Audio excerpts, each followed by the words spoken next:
New York City Mayor Michael Bloomberg out of a job come January 1st. Okay, out of his best known job. But he is already looking ahead.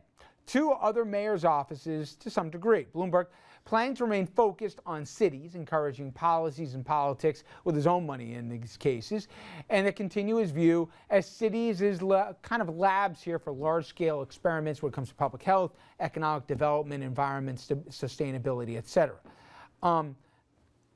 It does seem that while he tried it with guns, Dominic, in terms of, you know, mayors against gun violence, he really seems the fastest way to action is pick some cities that he really cares about. He'll put money in to make sure that they follow some of his same kind of plans. He's definitely going to be active here, isn't he? No doubt about it. He's got a ton of money, you know, limited years left in public service, if you will. And it's also an excellent way to reward the people. He considers them bright minds, his commissioners that are working with him now. Let's face it, why would you take a job with Bloomberg?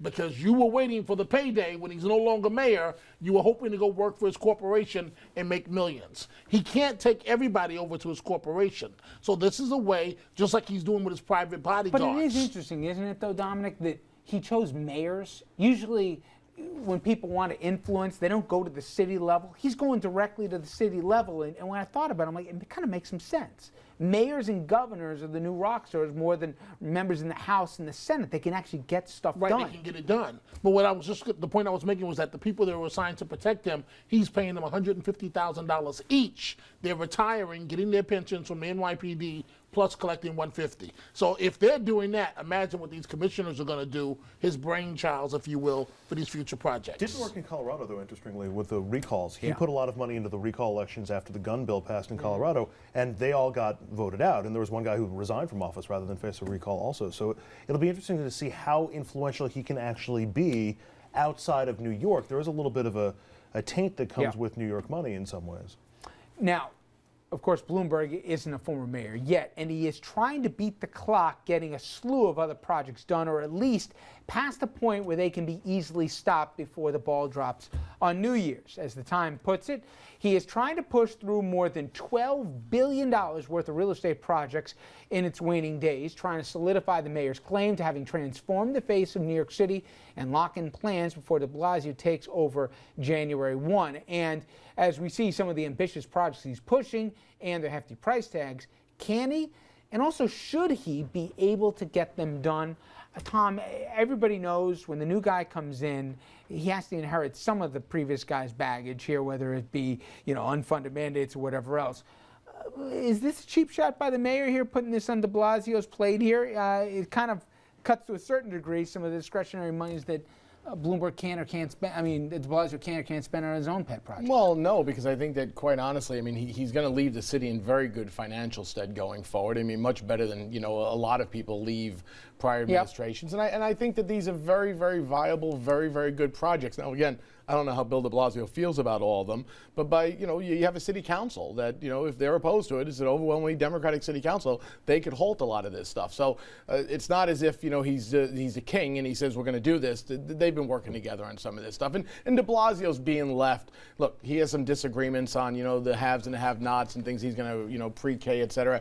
But by and large, he's being handed a very, very good city right now to go work on. It is interesting, though, Jeannie, in how he's doing it and his legacy, and he cares about his legacy from all those close to him, what it is. He never got a stadium on the west side. He wanted that stadium.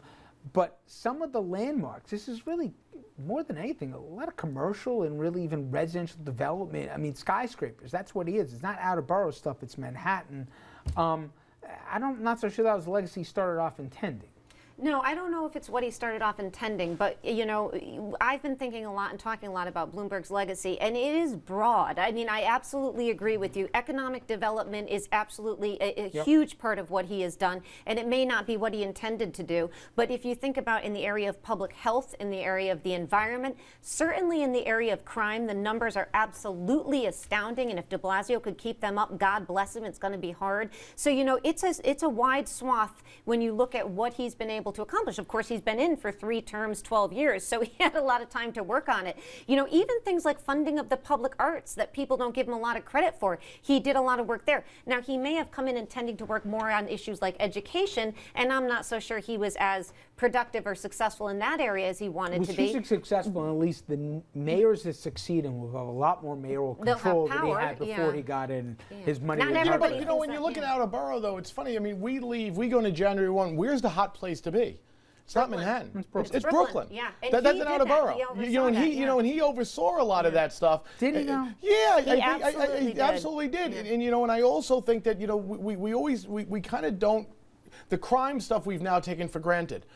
The reason that places, you know, parts of the Bronx are now bouncing back is because crime numbers have dropped so dramatically. Let me pick up on that, Andrew, and to he the crime you should point, get credit for because that. there's 2 schools of thought. Crime numbers are very low. There was certainly the argument made by Loda and others that, hey, a vote for de Blasio is going to take us back to the bad old days of, you know, when crime was rampant. Some say, hey, when he comes in, it's not going to be as high as some of his naysayers say, so he automatically gets a win. But it can't stay at this level in perpetuity here. It's going to go up. Does de Blasio win or lose with the inevitable, albeit maybe modest, spike in crime? Well, I think he's going to lose if there's even a modest spike in crime. I think that's the single biggest barometer that he's most susceptible to.